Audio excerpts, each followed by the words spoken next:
Tianxin, the Holy Spirit, and the politics of dogma.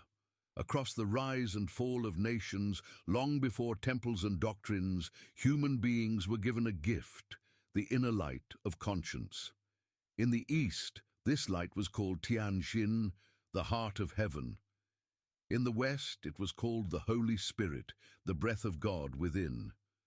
Two names, one meaning the divine voice that guides human behavior beyond fear, beyond dogma, beyond politics. But history shows how easily this inner voice can be overshadowed. In the West, dogma grew into ideology. Authority passed from kings to churches, from churches to states, each claiming to speak for heaven. The result was centuries of conflict, crusades, inquisitions, colonial missions, and modern geopolitical crusades framed as moral duty. And in the United States today, the old religious certainty survives through political ideology, a belief that its system must define the world. Dogma adapted into democracy versus authoritarianism, good versus evil, a mission to reshape nations rather than understand them. Different words. Same pattern, ideology replacing conscience. China walked another path. Not perfect, but profoundly different.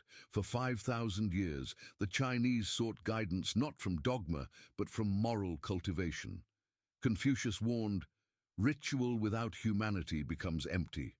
Mencius taught, "The people come first." Laozi reminded, "The more dogma, the more chaos." The East believed that heaven speaks not through institutions, but through the cultivated heart, through Tianxin, where compassion and wisdom meet. Where the West built power on belief, China built legitimacy on virtue. Where the West fought ideological battles, China sought balance between heaven, earth, and humanity. And here lies the profound unity. Tianxin and the Holy Spirit are two doors to the same inner heaven. Both say, the true voice of God does not demand violence. It does not divide nations. It does not serve political ambition. It speaks softly, guiding humans toward kindness, justice, humility. This is the heart of your human conscience guidance. Dogma can be manipulated.